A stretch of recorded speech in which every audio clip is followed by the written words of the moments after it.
Un meurtre sauvage. De nombreux suspects et des éléments contradictoires. Mais le département médico-légal est sûr d'une chose. Le meurtrier connaissait la victime. Et cette certitude fournit dès le départ un avantage aux enquêteurs. Un tueur en série rôde et la police n'a aucune piste. Jusqu'à ce qu'un enquêteur remarque ce que personne d'autre n'avait vu. Une empreinte digitale sur la peau de l'une des victimes. Mais encore faut-il trouver le moyen de la prélever. Bonjour, je suis heureux de vous retrouver sur ce plateau pour suivre ensemble deux nouvelles affaires des enquêtes impossibles. Dans la première, une jeune fille rêve de donner libre cours à ses projets artistiques. À 19 ans, ses choix ne sont pas encore fixés. Sera-t-elle mannequin, chanteuse ou comédienne?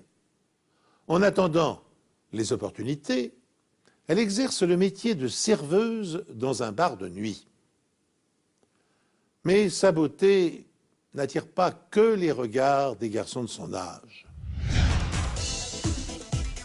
Pour beaucoup de jeunes femmes, il est difficile de résister à l'attrait de la scène, des salles de spectacle et des arts.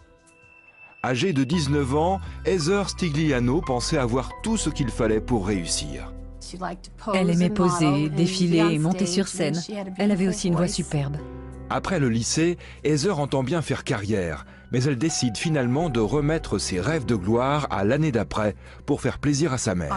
Je venais tout juste de divorcer et elle m'avait promis de rester un an avec moi jusqu'à ce que je m'en remette, et au bout d'un an, elle a déménagé. Elle part s'installer à Myrtle Beach, en Caroline du Sud, où elle compte quelques amis. Elle voulait entrer dans le monde du spectacle. Je sais qu'elle adorait chanter, par exemple. Pour moi, c'est l'une des raisons de son départ pour Myrtle Beach. C'était l'endroit idéal pour ça, là-bas. Heather loue un petit appartement dans cet immeuble près de la plage et se fait engager comme serveuse. Elle ne parvient cependant pas à se faire engager comme chanteuse et elle confie à sa mère qu'elle est découragée. Elle voulait que je la rejoigne. Elle avait le mal du pays et les choses ne se passaient pas aussi bien qu'elle l'avait espéré. C'est la dernière fois que Suzanne entend le son de sa voix. Une semaine plus tard, des amis découvrent le cadavre d'Heather dans son appartement. Elle a été battue, poignardée et étranglée avec du fil électrique.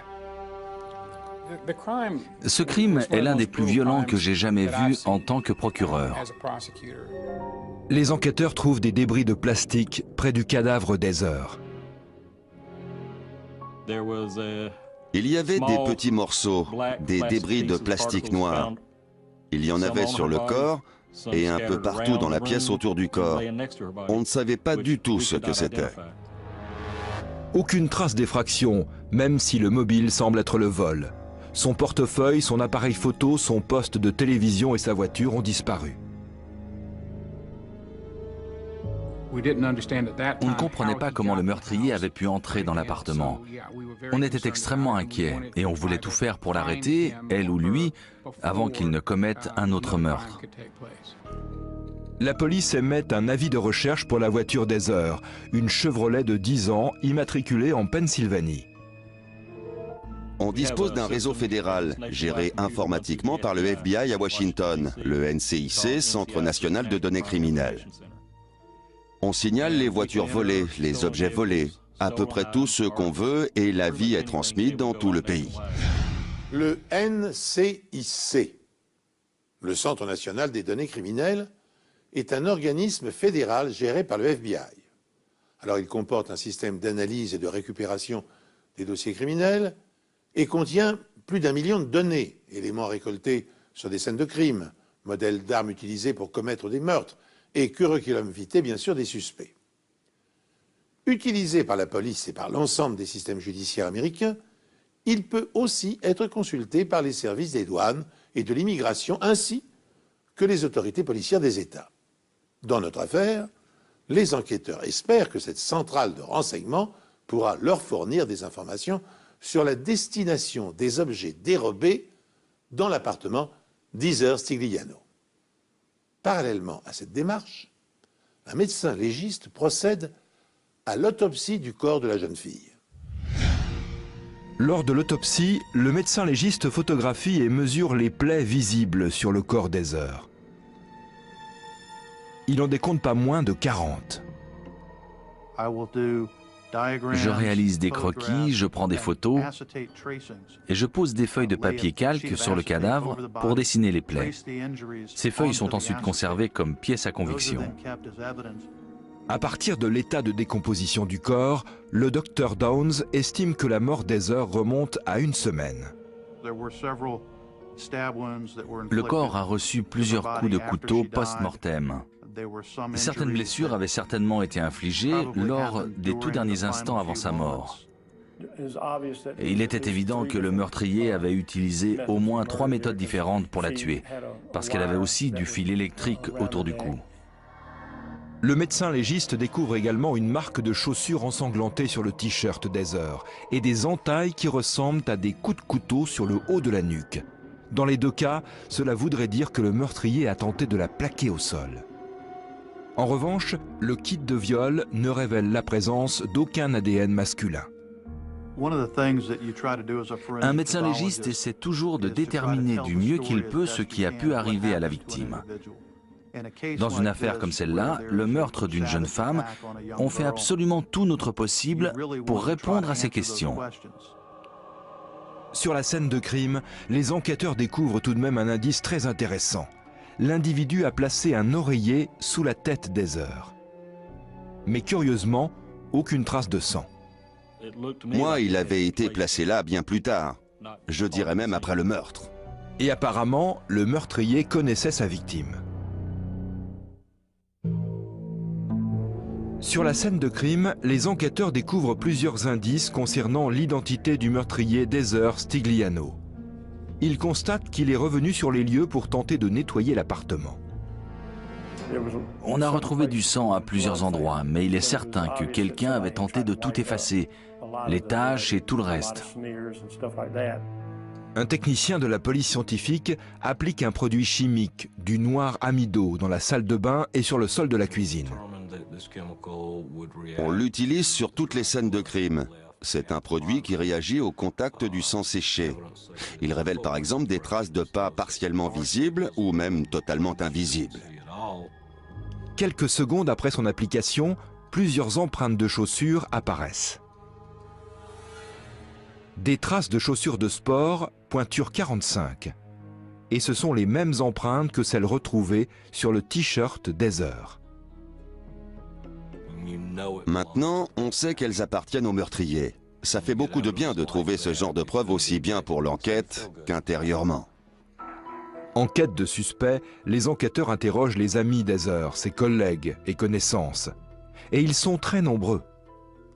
Elle était très avenante. Elle adorait être avec ses amis. En fait, elle aimait beaucoup avoir du monde autour d'elle.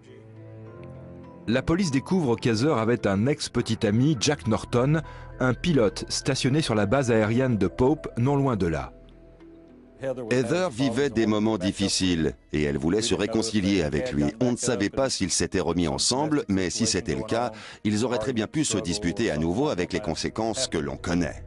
Les enquêteurs s'adressent aux autorités militaires pour savoir où Norton était stationné la semaine où Heather a été tuée. Là-bas, on nous a dit qu'il était parti en mission. Il n'était pas là au moment des faits. Cette semaine-là, Norton était en Arabie Saoudite. Il est donc rayé de la liste des suspects. La famille d'Heather indique alors aux enquêteurs qu'elle a eu des problèmes avec un homme lors de la fête d'Halloween, plusieurs jours avant le meurtre.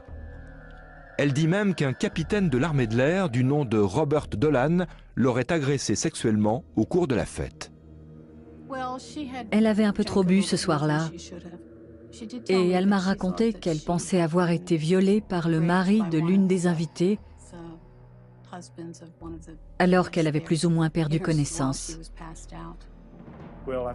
Je crois qu'il était dans l'armée de l'air depuis près de 17 ans et qu'il avait 3 enfants. Et c'était un bon mobile parce que si on l'apprenait, ça aurait sans doute brisé sa carrière. La police suspecte également la femme du capitaine Dolan. On a eu l'impression que Carol avait entendu dire qu'Heather allait porter plainte après l'agression sexuelle de son mari. Et évidemment, ça lui donnait une bonne raison d'avoir soit commis elle-même cet homicide pour tirer son mari d'affaires, soit de l'avoir mis au courant pour qu'il s'en charge lui-même, à moins qu'ils n'aient fait le coup tous les deux. Néanmoins, Heather n'a jamais porté plainte contre lui. Lors de l'interrogatoire, le capitaine Dolan et sa femme se montrent très coopératifs et laissent la police prendre leurs empreintes. J'ai comparé leurs empreintes digitales à celles retrouvées sur la scène de crime, mais aucune d'entre elles ne correspondait. On ne pouvait l'inculper de quoi que ce soit, mais on n'était pas sûr pour autant qu'il soit innocent. Les enquêteurs identifient alors un quatrième suspect, Chris Harkins, un ami d'Heather. Il lui est arrivé de séjourner chez elle lorsqu'il venait à Myrtle Beach pour ses affaires. Après avoir interrogé Chris, on a découvert qu'ils étaient juste amis, qu'ils n'avaient pas de relations sexuelles. Il n'y avait rien entre eux. En outre, Harkins a un alibi. Il était à Lexington, en Caroline du Sud, à 250 km de là, le jour du meurtre d'Heather. Au point où nous sommes parvenus dans cette enquête particulièrement complexe, permettez-moi d'en résumer brièvement les faits. Heather Stigliano, une jeune femme de 19 ans, artiste en herbe, est sauvagement assassinée dans l'appartement qu'elle loue dans une station balnéaire de Caroline du Sud. Elle a été frappée de 40 coups de couteau et étranglée à l'aide d'un fil électrique. Puis, un oreiller a été déposé sous sa tête, ce qui laisse penser à un psychologue comportementaliste qu'Heather connaissait son agresseur. Grâce à l'emploi du noir amido, qui colore en bleu foncé les protéines présentes dans le sang, des marques de semelles de chaussures de sport de taille 45 ont pu être prélevées sur le sol. 4 suspects potentiels ont été provisoirement disculpés. Jack Norton, un ex-petit ami pilote de chasse qui se trouvait en Arabie Saoudite au moment du meurtre. Robert Dolan et sa femme Carol. Dolan avait harcelé sexuellement la jeune femme quelques jours plus tôt et sa femme aurait pu vouloir faire taire Heather. Mais leurs empreintes ne correspondent pas à celles recueillies sur la scène de crime. Enfin, Chris Harkins, un ami de la victime, mais lui aussi possède un alibi. Alors tandis que les policiers semblent dans l'impasse, une nouvelle information relance l'enquête.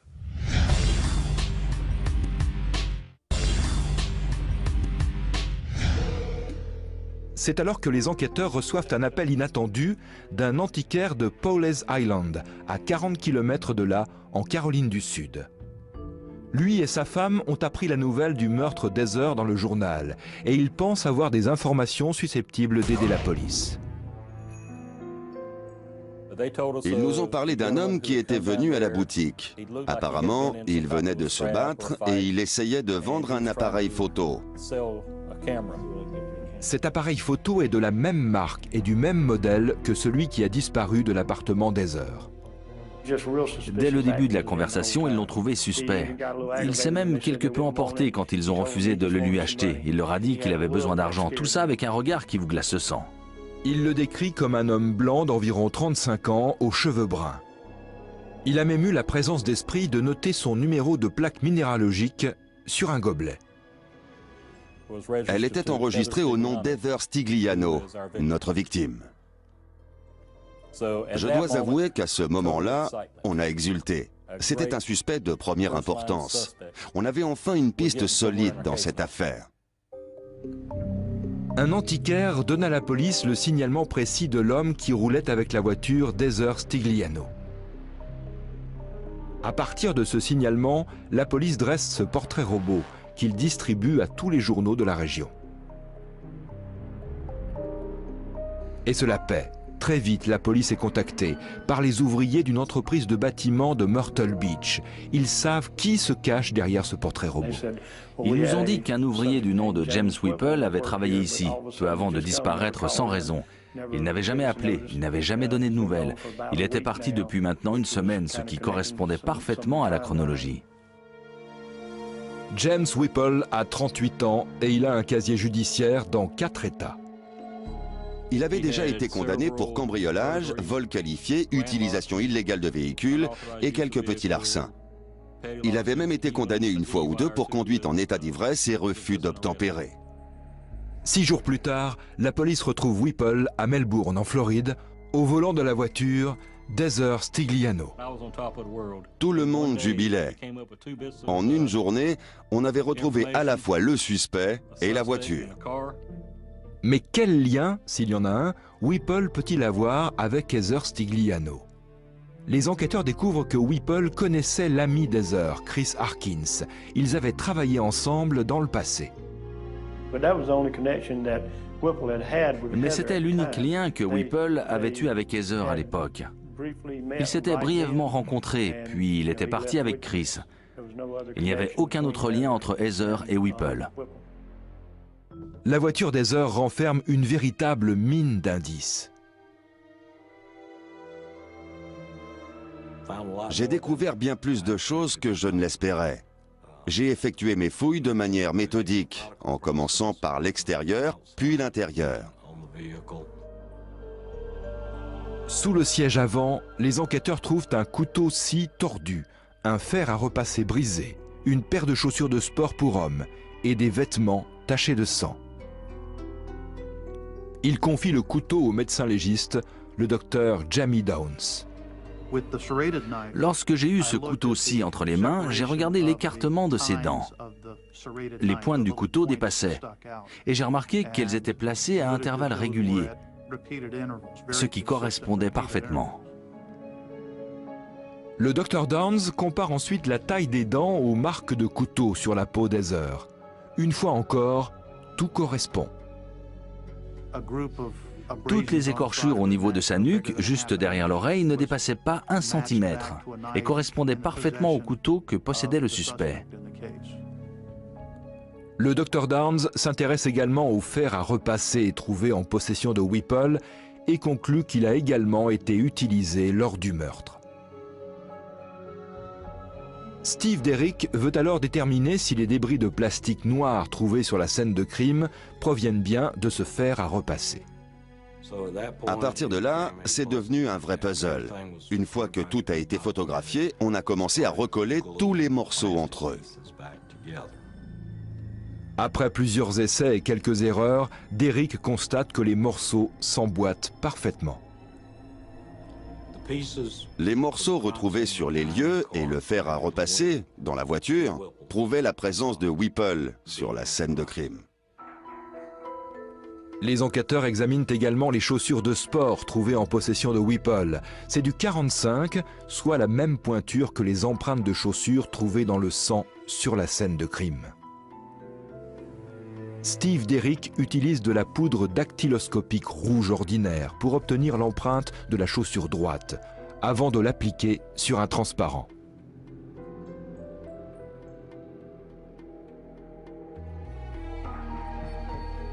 La taille et les dessins de la semelle sont identiques.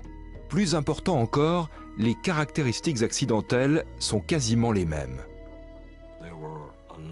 Il y avait plusieurs petites entailles et des zones usées sur la semelle de la chaussure qu'on retrouvait dans l'empreinte ensanglantée laissée dans la salle de bain. La chaussure droite, qui était en possession de Whipple, était bien la bonne. Cela ne faisait aucun doute. Derrick conclut également que c'est cette chaussure qui a laissé l'empreinte ensanglantée sur le t-shirt d'Heather. Le dessin de la semelle des chaussures de Whipple correspondait parfaitement à l'empreinte laissée sur le t-shirt. Et les tests prouvent que le sang sur les vêtements trouvés dans la voiture est aussi celui d'Heather. Ils sont parvenus à ce résultat en déterminant d'abord le groupe. Ce sang correspondait à son groupe sanguin. Ensuite, il contenait les mêmes enzymes que le sien. Vous conviendrez avec moi que si James Whipple, le meurtrier présumé d'Heather Stigliano, avait voulu se faire arrêter, il n'aurait pas fait autrement. Car le nombre de preuves accablantes qu'il livre à la police est une énigme. Il conduisait la voiture de la jeune fille assassinée. Il avait conservé le couteau-scie utilisé pour lui taillader le cou, ainsi que la paire de chaussures qu'il portait au moment de l'agression et dont les empreintes de semelles étaient présentes sur le sol, et le t-shirt ensanglanté de la victime. Il possédait par ailleurs le fer à repasser, dont des fragments de plastique jonchaient le sol de son appartement. Comment expliquer que le meurtrier ait pu conserver dans la voiture de la victime un nombre d'indices aussi considérable? Souhaitait-il se faire arrêter et confesser son crime afin d'alléger sa conscience? La suite de l'histoire semble confirmer cette hypothèse. Dès son tout premier interrogatoire, James Whipple avoue.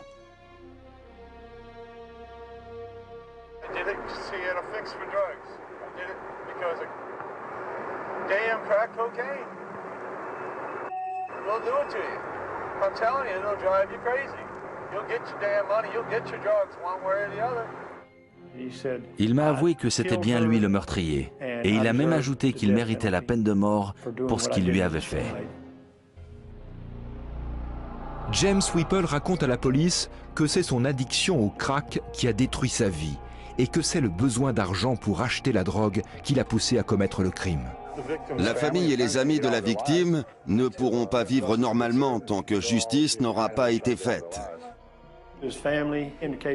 Sa famille nous a confirmé qu'il avait de réels problèmes de drogue et qu'il n'arrivait pas à supporter l'idée d'avoir perdu sa femme, son mariage, ses enfants et tout le reste à cause de ça. Selon eux, il ne contrôlait plus rien. Whipple connaît Heather Stigliano. Il sait aussi qu'elle travaille comme serveuse et qu'elle a donc forcément de l'argent liquide chez elle. Il savait qu'elle travaillait dans un restaurant, qu'elle avait de bons pourboires quasiment tous les soirs. L'accusation est convaincue que Whipple est allé chez Heather pour une seule et unique raison, l'argent. Il demande à la jeune femme si par hasard son ami Chris est là, sans doute une ruse pour savoir si elle est seule. Heather lui répond qu'elle peut lui donner son numéro et l'invite à entrer quelques instants.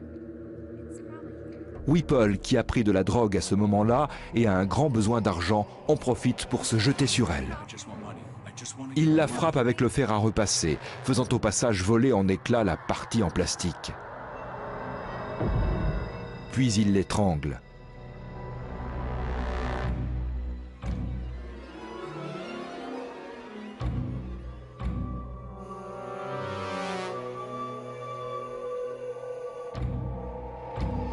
Whipple emporte tout l'argent qu'il trouve, ainsi que plusieurs objets qu'il espère revendre. Avant de repartir avec la voiture de Heather. Le lendemain, Whipple raconte qu'il est revenu chez Heather pour nettoyer l'appartement. Il efface ses empreintes digitales et tente de nettoyer le maximum de sang.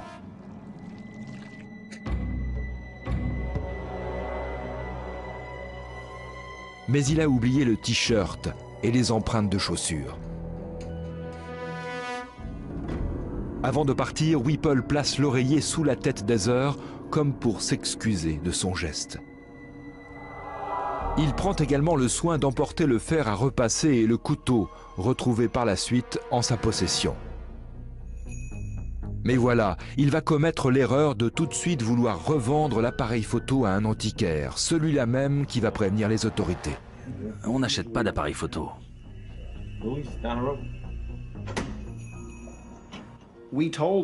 On a bien fait comprendre au jury que Jim Whipple était le seul coupable de ce meurtre.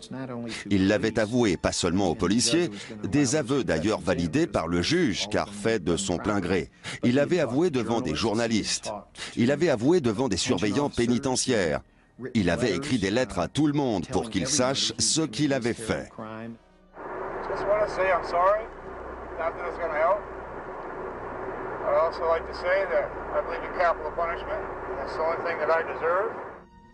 Je n'ai jamais vu une personne suspectée de meurtre se confesser comme ça et réclamer la peine capitale en le répétant aussi souvent. James Whipple est reconnu coupable de meurtre avec préméditation, mais il n'est pas condamné à la peine capitale. Au lieu de cela, il est condamné à perpétuité sans possibilité de libération conditionnelle. Je crois que c'est la seconde fois au cours de ma carrière que je vois un crime aussi horrible. en termes de blessures infligées à la victime, toutes les souffrances qu'elle a dû endurer et toute la violence qu'il a déchaînée sur elle pour la tuer. Je mérite cette peine à laquelle vous m'avez condamné. Je regrette terriblement ce que j'ai fait et j'aimerais tellement qu'elle soit encore là, ou même prendre sa place, mais je ne peux pas. La police scientifique a non seulement identifié le coupable, mais elle a aussi révélé toute l'horreur de cet homicide. James Whipple souhaitait mourir. Et durant son procès, les membres du jury l'ont effectivement reconnu passible de la peine capitale. Mais le juge l'a épargné, préférant lui infliger une peine de prison à perpétuité.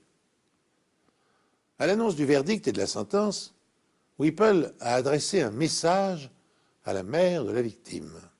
« J'ai honte pour tout ce que j'ai fait. Je suis désolé pour la douleur que j'ai causée à votre famille », lui a-t-il écrit avant de rejoindre le pénitencier dans lequel il a été incarcéré pour de très très longues années. Le besoin d'argent pour acheter du crack a motivé son acte abominable. La consommation de cette drogue provoque des effets et des conséquences similaires, mais plus brefs et plus violents encore que ceux de la cocaïne. Elle provoque une forte stimulation mentale, une impression de rêve, et s'achève par une dépression brutale qui appelle bien sûr une nouvelle prise. Sur le long terme, les personnes toxicodépendantes au crack sont exposées aux crises cardiaques, aux détresses respiratoires, aux accidents vasculaires cérébraux, aux crises d'épilepsie et aux troubles gastro-intestinaux. Elles sont également sujettes à des hallucinations et à des psychoses paranoïaques, voire un état suicidaire. Pour autant, vous l'aurez compris, les effets dévastateurs que provoque cette drogue ne peuvent d'aucune manière justifier les actes criminels. Si de futurs malfrats suivent cette émission, j'espère qu'ils y réfléchiront à deux fois avant de passer à l'acte. En effet, depuis une trentaine d'années maintenant, toute une batterie de nouvelles technologies est mise au service de la police scientifique. Autopsie, recherche d'empreintes digitales et d'ADN, analyse vocale, reconstitution faciale, microscopie électronique, études balistiques et informatiques, identification des matériaux. Ces outils sophistiqués permettent aujourd'hui de voir l'invisible et de comprendre l'inimaginable, même quand les indices sont presque inexistants. Voilà sans attendre plus notre seconde enquête. Texas City, au Texas, est l'un des sites les plus importants de raffinage des États-Unis. L'industrie du pétrole demande beaucoup de main-d'œuvre. Il y a une population importante de travailleurs contractuels qui viennent ici de tout le pays pour travailler dans les raffineries. Et ça a un impact sur notre communauté, sur les services de police, à tous les niveaux, circulation, délinquance, j'en passe. Ce qui va arriver ce matin du 16 mai 2001 en est la triste illustration. Au petit matin, dans les marais du sud de la ville, des employés municipaux font une découverte macabre. Ils découvrent les corps de deux jeunes femmes au bord d'un chemin de terre. La première victime qu'on a vue était nue, mis à part ses chaussures, ligotée et couverte de sang. La deuxième fille était pleine de sang et nue aussi. Leurs vêtements sont éparpillés tout autour d'elles. Le contenu de leur sac à main a été répandu par terre. Le médecin légiste estime qu'elles sont mortes depuis moins de 6 heures, c'est-à-dire aux alentours de minuit.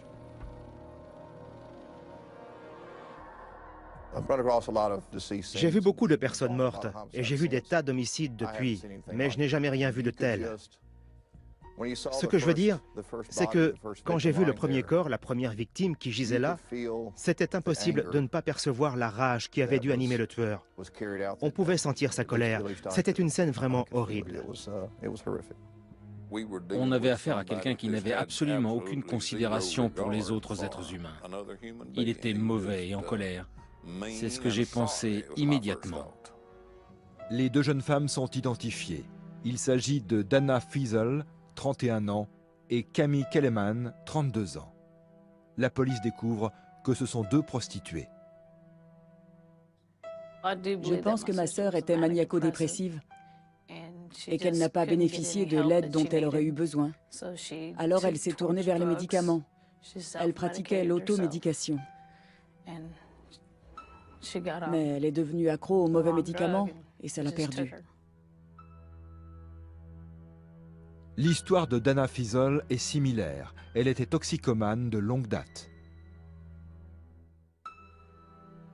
Toutes deux étaient de jolies jeunes femmes. Elles étaient issues de très bonnes familles. Elles avaient tout pour elles. C'est tragique. Je ne sais pas pourquoi elles ont pris ce chemin. Personne ne le saura sans doute jamais. Quand on est arrivé, on a constaté à quel point l'endroit était sauvage, avec toute cette végétation, les serpents, les coyotes et les insectes. Pour nous, c'était impossible d'inspecter toute la zone pour rechercher d'autres victimes éventuelles. Les gardes-côtes mènent alors une recherche aérienne. Heureusement, il n'y a pas d'autres victimes. Les enquêteurs inspectent le périmètre, à la recherche d'indices permettant d'identifier le tueur. Le désordre règne sur la scène de crime. C'est pourquoi la police pense que c'est la première fois que le criminel a tué. Peut-être qu'il a été interrompu. À mon avis, il fallait qu'il soit très négligent pour laisser tous ces éléments derrière lui. Ça nous a permis de recueillir un grand nombre d'indices pour notre enquête. Près des corps, les enquêteurs trouvent deux serviettes blanches. On s'est demandé s'il y avait de l'ADN dessus. Est-ce qu'il leur a mis dans la bouche? Est-ce qu'il a mis une substance dessus qui l'a aidé à maîtriser les filles? La police trouve aussi des éclats de verre tombés par terre et plantés dans la jambe d'une des victimes. Elle a dû donner un coup dans une vitre de la voiture et elle s'est brisée en morceaux. Sur place, des canettes de bière ont l'air d'avoir été bues récemment. On les a ramassées avec l'espoir qu'elle nous apprendrait quelque chose. Les enquêteurs recueillent les indices un à un, mais pour le moment, ils n'ont aucune certitude quant à leur utilité pour retrouver la trace du tueur. Deux jeunes femmes sont mortes dans les marais du sud-est de la ville de Texas City, et les familles réclament des réponses. Peu importe ce qu'elles faisaient au moment de leur mort, personne ne mérite de mourir comme ça. Personne. Un profileur de la police pense que l'auteur de ces meurtres va de nouveau frapper. Il m'a dit, dans des termes on ne peut plus clairs, que cet individu allait faire d'autres victimes dans la région si on ne l'arrêtait pas, et qu'il fallait le retrouver le plus rapidement possible. Les meurtres, presque simultanés de deux jeunes prostituées dans un marais texan, mettent en alerte les policiers, car le tueur risque de frapper encore. En effet, criminologues et profilers savent depuis longtemps que les prostituées réveillent les instincts pervers et sanguinaires des psychopathes. Le tristement célèbre Jack l'Éventreur avait massacré 5 d'entre elles dans les bas quartiers de Londres à la fin du XIXe siècle. Autre difficulté à laquelle se heurtent les policiers, n'ayant généralement aucun lien avec leurs victimes, les tueurs en série laissent peu d'indices exploitables sur les scènes de crime. Dans l'affaire qui nous occupe, les experts ont dû se contenter de collecter des serviettes blanches, des débris de verre et des canettes de bière. Maigre moisson pour identifier un prédateur capable de récidiver d'un jour à l'autre. Peu de temps avant que les corps ne soient conduits à la morgue, un enquêteur distingue quelque chose sur l'une des victimes. Une tache de sang sur la cuisse gauche de Camille Kelleman, et sur laquelle semble se distinguer une empreinte digitale. Chaque minute qui passe est du temps perdu pour l'enquête. Parce que les corps sont dehors. livrés aux éléments. Ils commencent à suinter et il y a des animaux qui les guettent, des insectes qui s'installent. Tout cela contribue à détériorer les corps. S'il s'agit bien d'une empreinte digitale, la prélever sera difficile. En effet, la peau est une surface poreuse et se détend facilement, deux caractéristiques qui rendent généralement impossible l'obtention d'une empreinte exploitable. Dans ce genre de cas, les chances d'avoir une empreinte utilisable sont très minces. La zone où se situe l'empreinte est aspergée d'une poudre chimique qui réagit aux protéines présentes dans le sang. La tache formée fait apparaître l'empreinte. Comme illustré dans cette simulation d'empreinte se formant sur la peau, la poudre permet de révéler les détails des sillons des empreintes contaminées par du sang. Chaque fois qu'il y a beaucoup de sang, il recouvre tous les sillons. Par conséquent, moins il y a de sang, meilleure est la qualité de l'empreinte quand vous la traitez avec de la poudre chimique. C'est pourquoi ce sont les parties contenant seulement très peu de sang qui apparaissent. L'empreinte obtenue n'est pas assez nette. Elle est donc envoyée au laboratoire du FBI à Washington, D.C. L'expert en analyse d'images, le Dr Wörder Brügge, va scanner l'image pour pouvoir travailler dessus.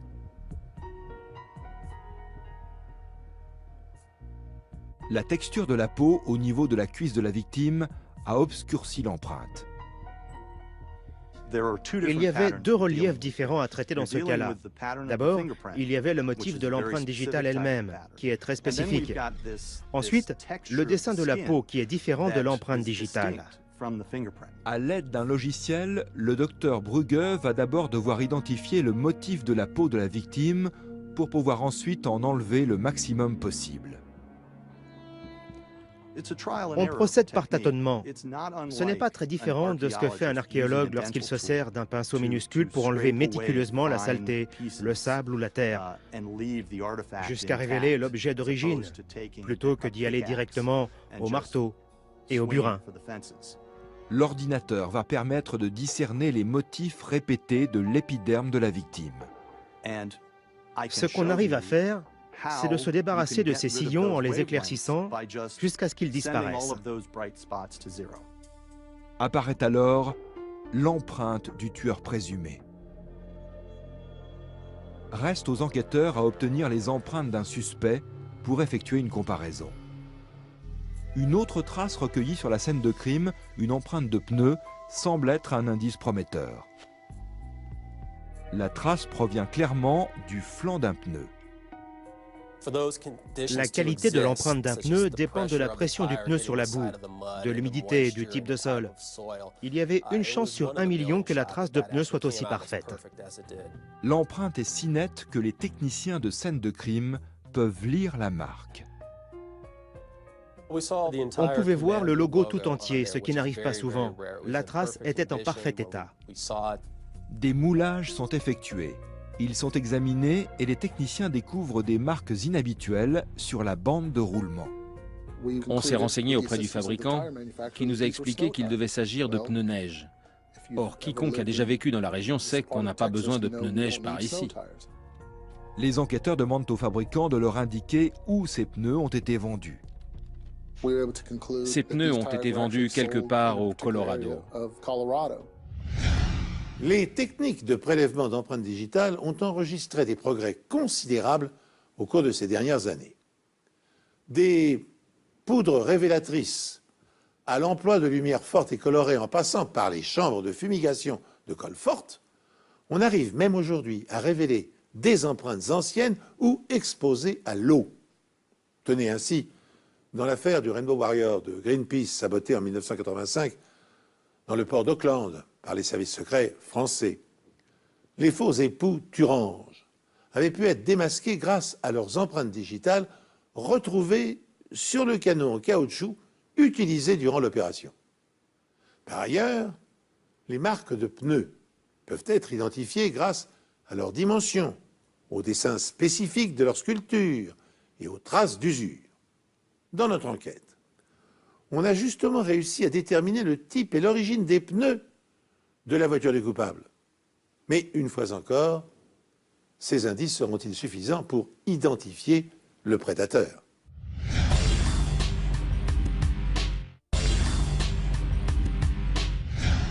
À ce moment-là, je me suis demandé comment on allait pouvoir retrouver le tueur. C'était comme chercher une aiguille dans une botte de foin.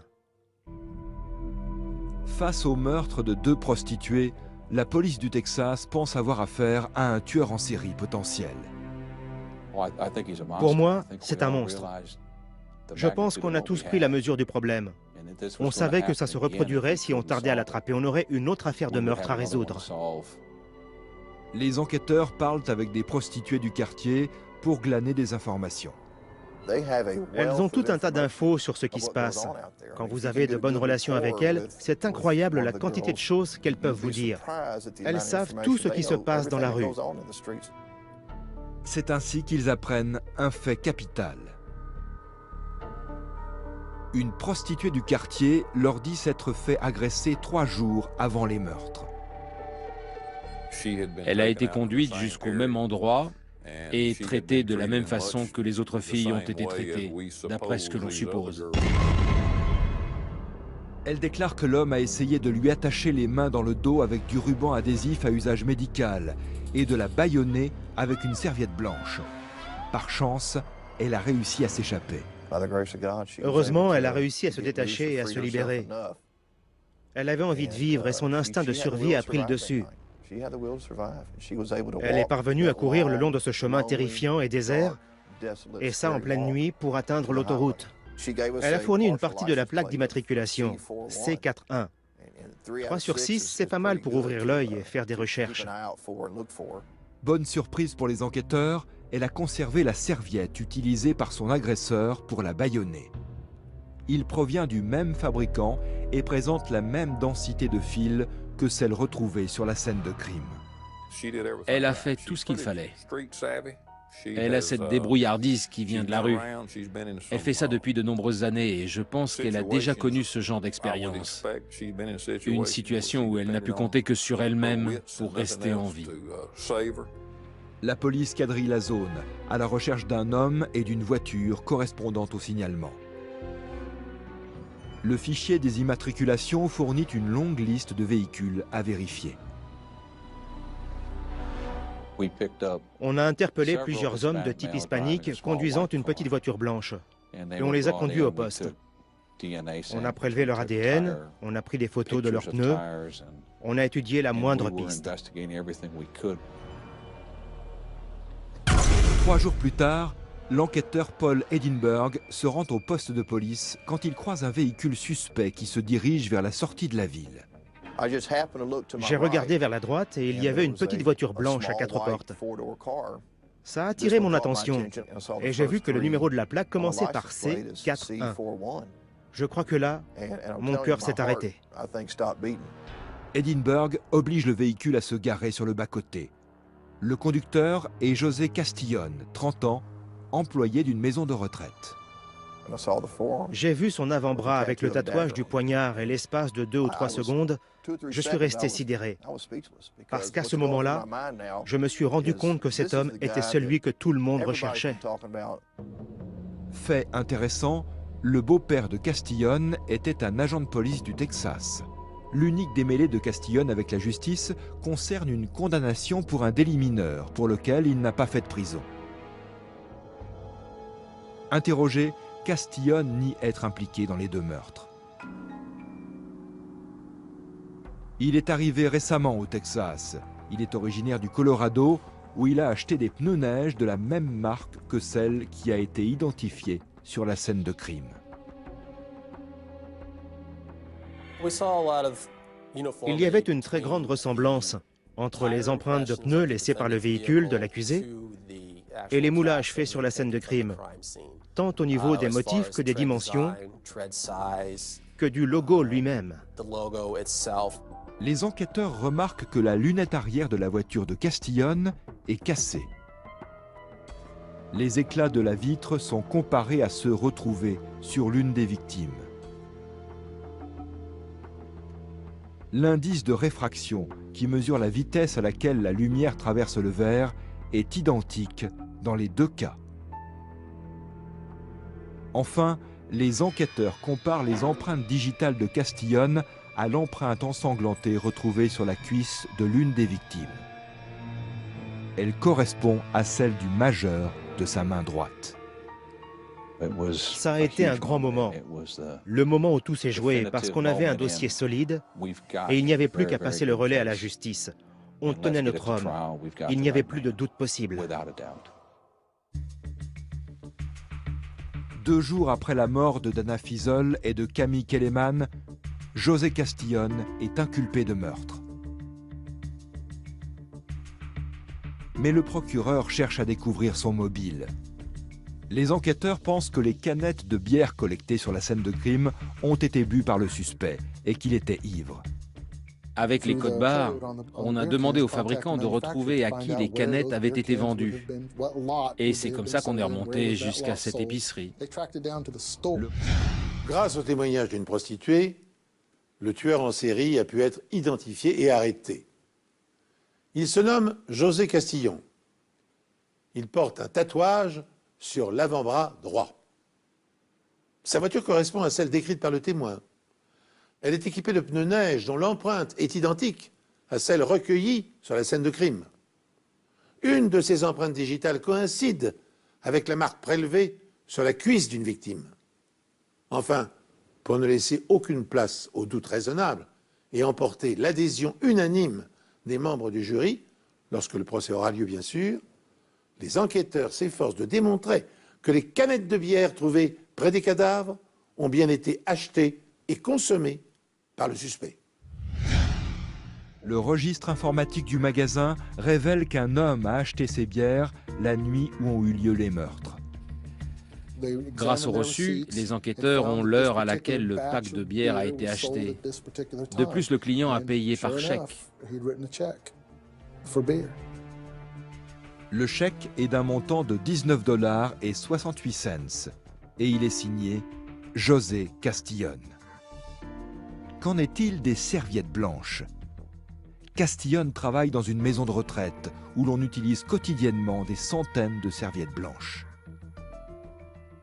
Ils nous ont conduits dans la buanderie. On a fouillé, on a trouvé des serviettes. Elles étaient identiques, du même fabricant.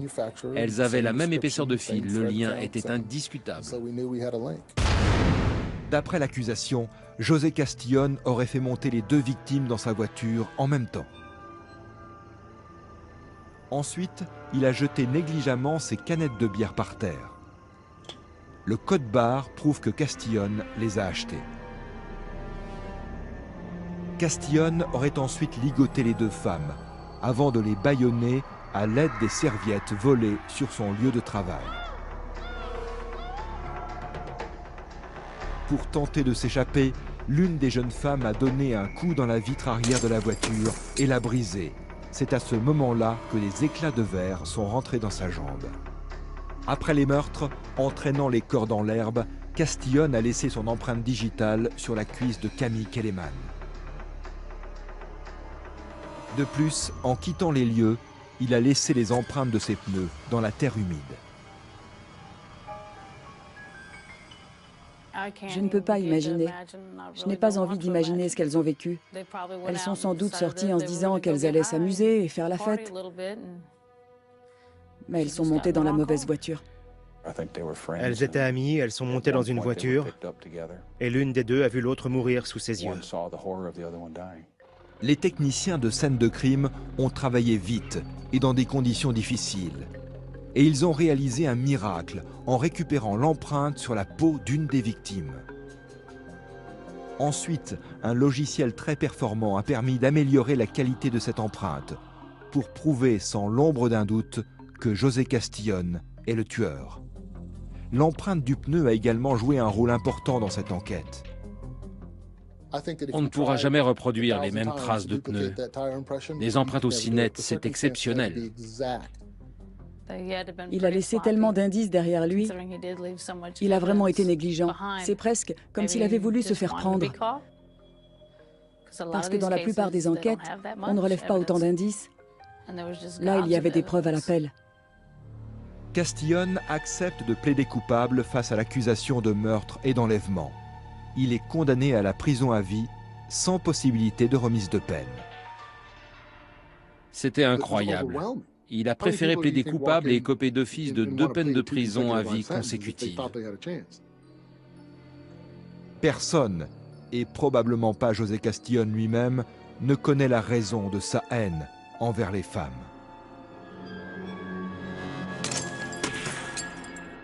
Je ne peux m'appuyer que sur ce que le psychiatre nous a expliqué lorsqu'on l'a rencontré. Ça aurait commencé par un besoin de contrôle, de domination, une haine envers les femmes. Et il a dit que ça se manifestait d'abord par des actes de violence mineure, mais que ça se transformait peu à peu en quelque chose de plus brutal. Et puisqu'il avait franchi un pas et tué, ça ne pouvait aller qu'en empirant. La nature de ces crimes indique qu'il aurait pu devenir un tueur en série. Mais l'excellent travail des techniciens de scène de crime et la technologie qui a contribué à obtenir l'empreinte ont fourni toutes les preuves nécessaires pour l'empêcher de faire d'autres victimes. Le fait qu'une nouvelle technique ait été utilisée pour rendre l'empreinte digitale exploitable et recevable devant la Cour, ça a été capital dans cette affaire. Ce qu'il y a de formidable dans cette technologie, et dans cette affaire en particulier, c'est qu'elle a fait d'un indice a priori inutilisable un élément de preuve majeur pour le procureur. Si vous avez une empreinte digitale qui est acceptée devant tous les cours du pays comme un élément de preuve probante, et si vous avez le corps d'une femme sur lequel se trouve l'empreinte digitale d'un individu, une empreinte sur sa peau, une empreinte pleine de sang, à quelle autre conclusion peut-on arriver si ce n'est que cet homme se trouvait bien là? Il a manipulé le corps à un moment donné et il y avait du sang dessus. Les femmes prostituées sont souvent les cibles des tueurs en série car elles alimentent leurs fantasmes pervers. Elles incarnent symboliquement la mère mal aimante et souvent violente qui a perturbé leur enfance. En les dégradant, en détruisant leur visage et leur corps, les psychopathes exercent leur vengeance et tentent de détruire du même coup les monstres qui gouvernent leur esprit. Ainsi en fut-il de William Lester Stuff, un homme apparemment au-dessus de tout soupçon qui, entre 1986 et 1991, viola, tortura et assassina une vingtaine de prostituées. Pour accomplir sa macabre besogne, Stuff avait aménagé son van en salle de torture. Tout comme José Castillon, il fut arrêté lors d'un banal contrôle routier. Bien qu'il n'ait avoué aucun de ses crimes, il fut reconnu coupable grâce aux preuves matérielles et condamné à la peine capitale. Il croupit depuis 20 ans dans le couloir de la mort. Mais le plus terrifiant, n'est-il pas que dans leur immense majorité, les tueurs en série sont apparemment équilibrés et sains d'esprit? Ce qui appelle une seconde question. Comment un individu peut-il s'avérer dénué de toute humanité sous des apparences normales? Eh bien, c'est sur cette question que s'achève cette émission. Merci de l'avoir suivi en ma compagnie. Je vous donne rendez-vous très prochainement sur cette antenne pour un nouvel épisode des Enquêtes Impossibles.